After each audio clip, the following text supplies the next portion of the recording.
Filling vacant positions is a struggle for many agencies, organizations, and businesses right now. Johnson County is no exception. On this episode, learn about the many benefits to working for the county and which departments have openings.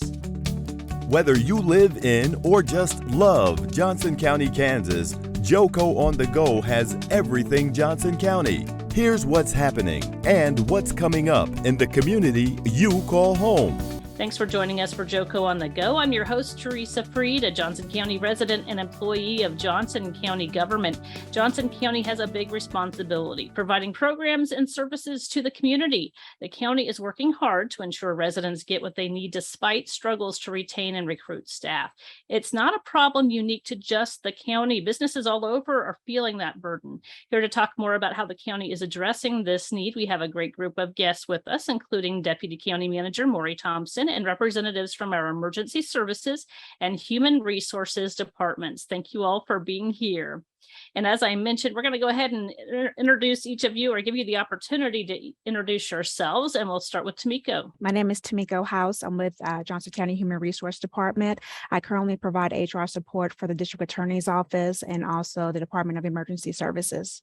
Hi, I'm Kate Dorsey, and I am the Operations Manager for the Department of Emergency Services, the Emergency Communications Division, and this is my 20th year in October. Awesome. All right, Drew. Hi, my name is Drew Heisel. I also work in the Department of Emergency Services. I'm in the MedAct division.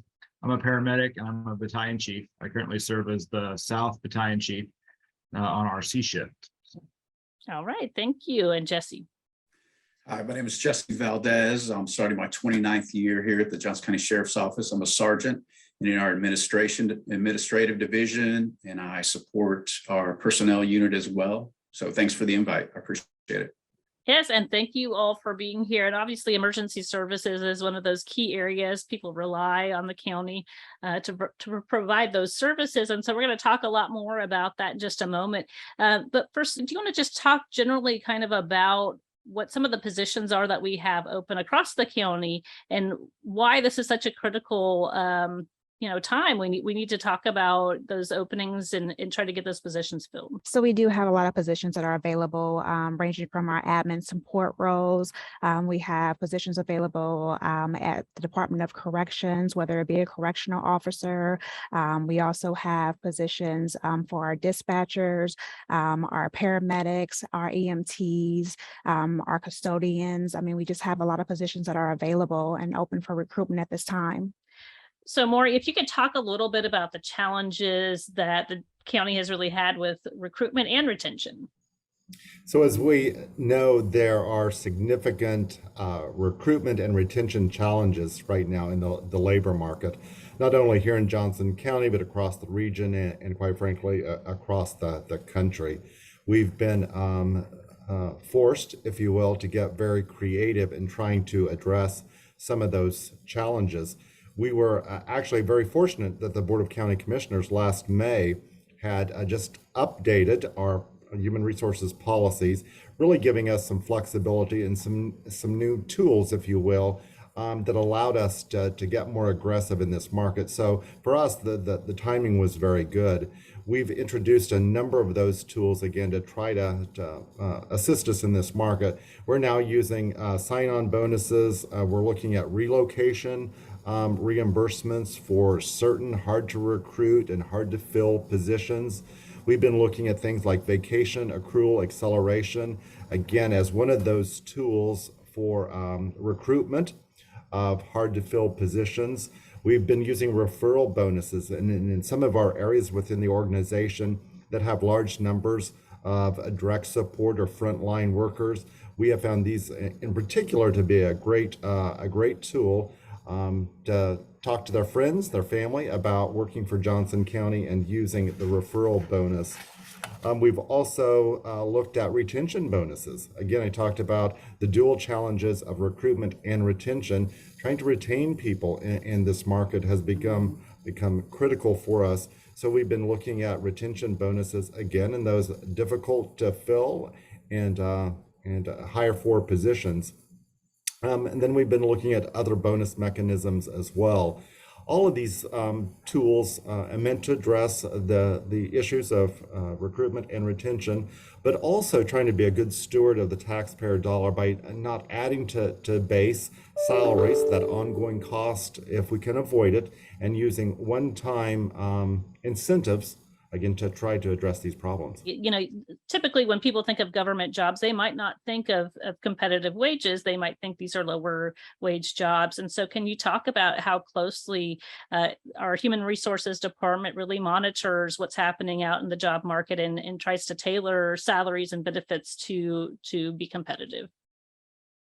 So with our positions, we often do market surveys to go out and see what similar positions that we do have in the area and what those positions are being compensated at. And then we basically, go in to be able to match our positions to pay what is fair market value for those. And so we do that often with all of our positions. We actually just are going through a study as of right now, making sure that our wages stay competitive.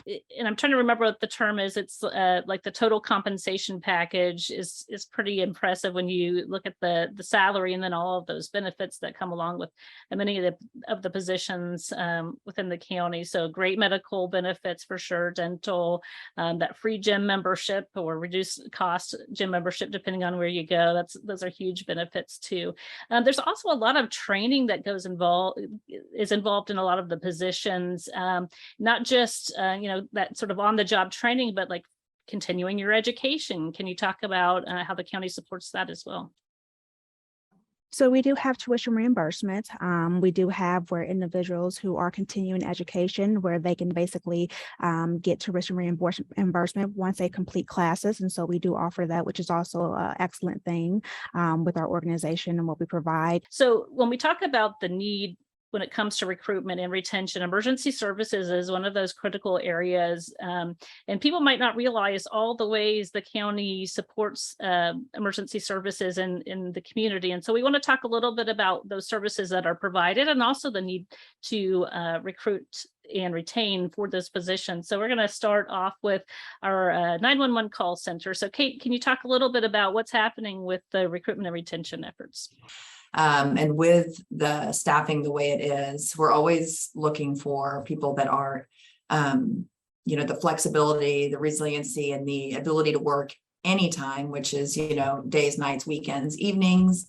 And so that can be a little daunting. And so our biggest thing is trying to get people in here and then provide a type of environment that is conducive to learning, and then keeping them so that they can contribute and actually help alleviate and give that work-life balance back to everybody.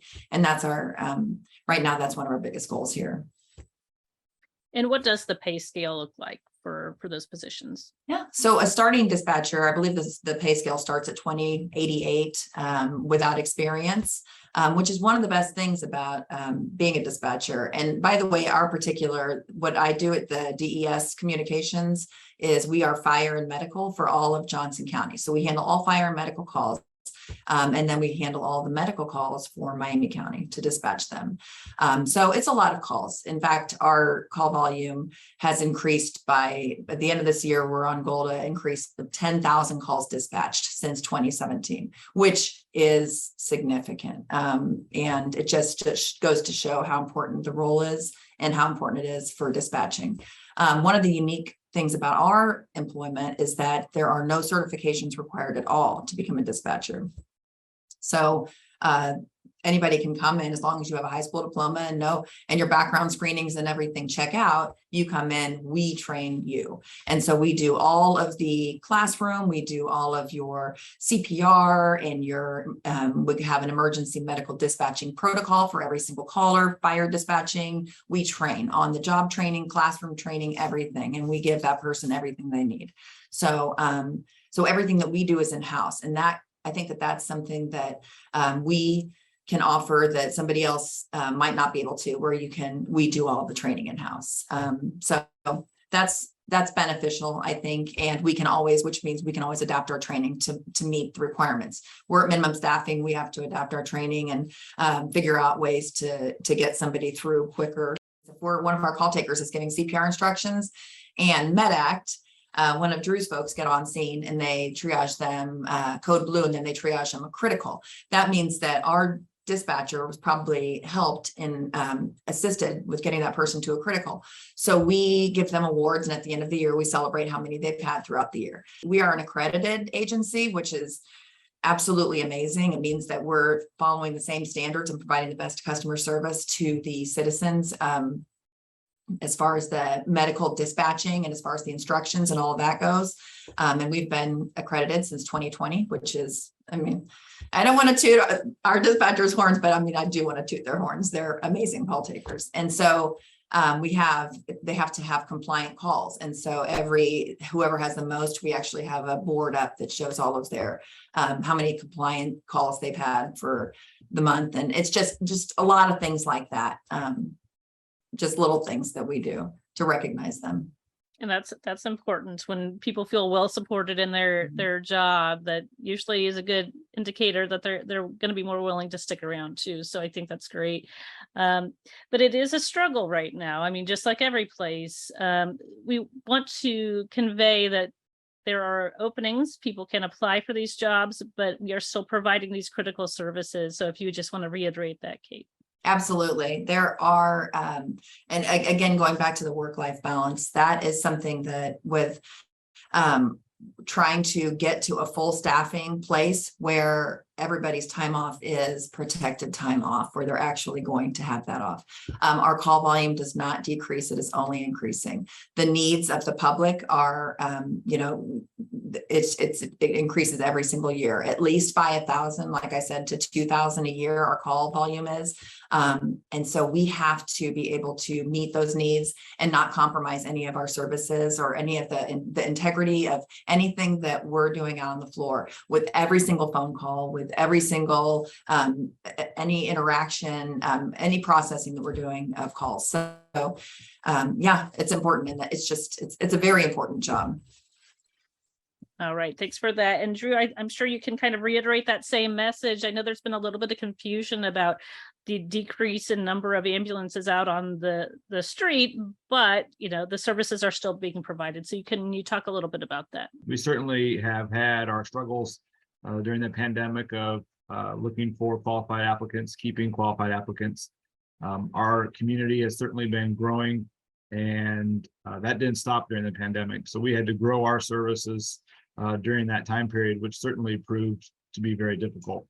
Our paramedics have been working a tremendous amount of extra shifts, and we had to take some steps to try to work towards retaining those paramedics by, like Kate said, giving them their time off.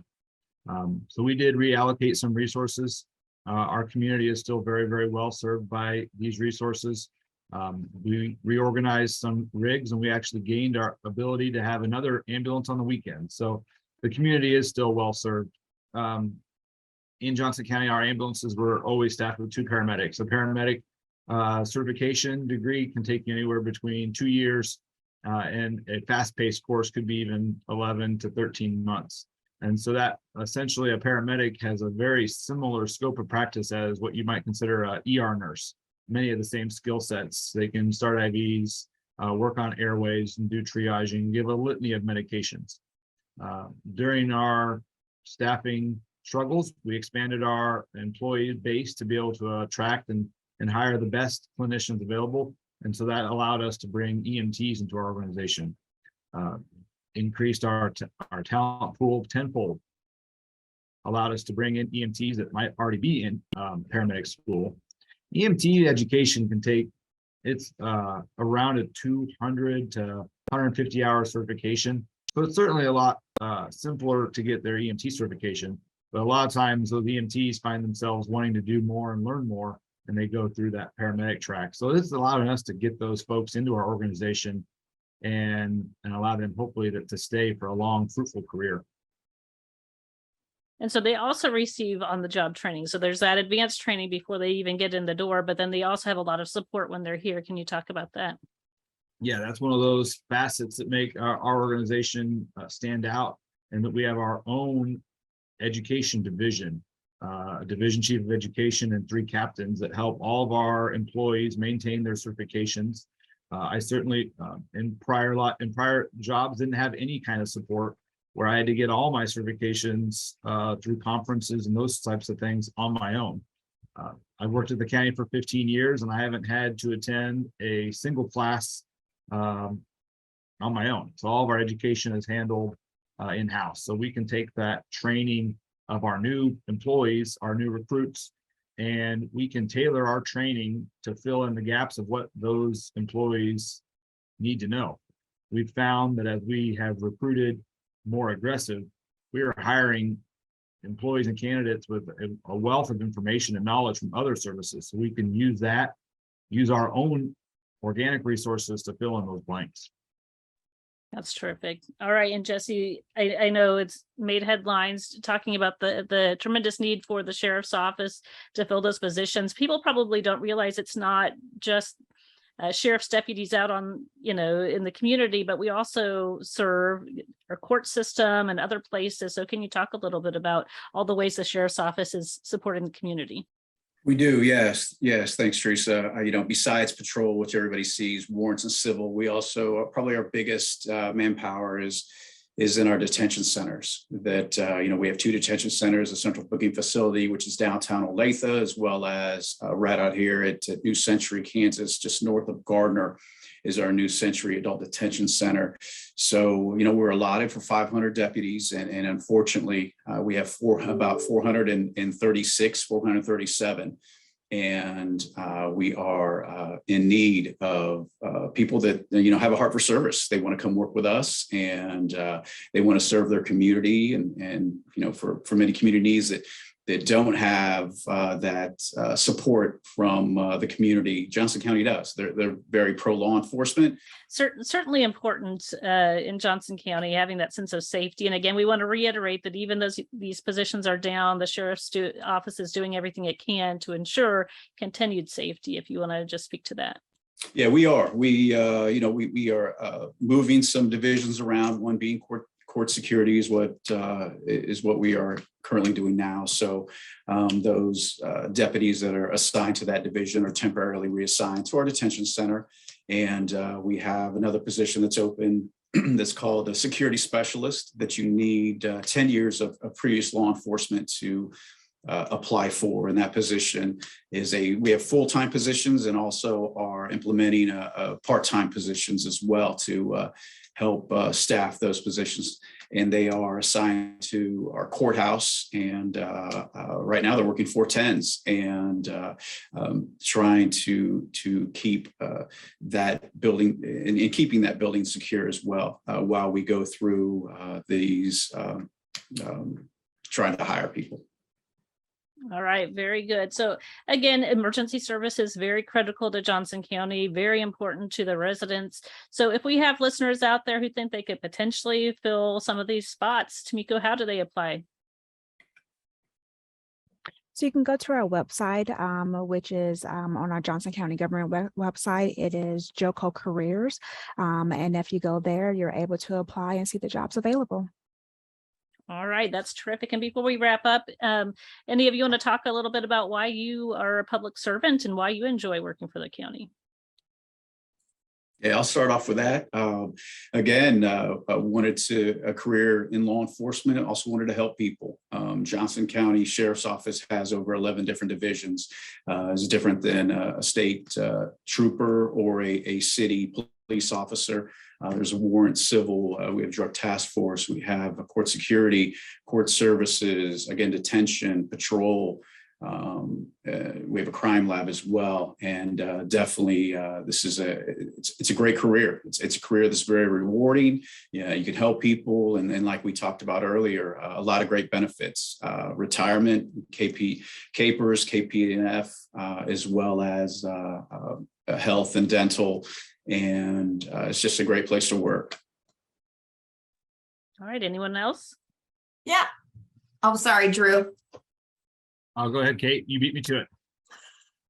I would actually just like to promote the fact, and with dispatching, especially in fire and EMS and what we do here, when I started, I in a former life, I worked for a dating service. I mean, 20 years ago, that's what I did. I had absolutely no, and the point to that is I had no experience, no public safety, no fire, no EMS, no law enforcement, nothing. And so now 20 years later, that's what my whole life was learning, or that's what I've been doing. So it means that anybody can come in here and from any background, from any walk of life, with any personality, and learn this and know that they're helping people. And so there are so many opportunities, from dispatching, call taking, to becoming a trainer, to becoming a supervisor, and then beyond. We have so many opportunities here for growth. So I think that's very important for everybody to know, that it's a job for anybody to consider. It's a career for anybody to consider. Such good comments. I think all of them I would like to mirror. Being a paramedic, being an EMT is a very rewarding career. I worked in the private sector and quickly figured out that I wanted to try to find a career path that was sustainable, something that supported my family and having a good work-life balance. I wanted to work somewhere that had a great retirement system, and like Sergeant Valdez mentioned, the KPNF in the state of Kansas, and with the CAPER system, nothing beats it. I found when I got to Johnson County, I moved here from out of state and found out that this was certainly an organization where my family could grow and thrive. I was challenged and had a very rewarding career here, taking care of people on the worst days of their lives. We get to help them problem solve their medical conditions and try to make sure they have that best possible outcome to that medical emergency. So that's wonderful. And thank you all for all the hard work that you guys are doing on behalf of the community. And Tamiko, anything to add to that? I also came from the private sector. I've been with the county for a little over 9 years, and I would just say that I've had the pleasure of working and providing HR support to so many different departments, to where we have so much that we are able to offer the community. Also, if you start with a department, and if it's not a good fit for you, there's so many other departments that may have openings that are a better fit for you. And so I think that it's just a really good organization to work for. What have you enjoyed about working for Johnson County? So over the last 15 years, I've been with Johnson County.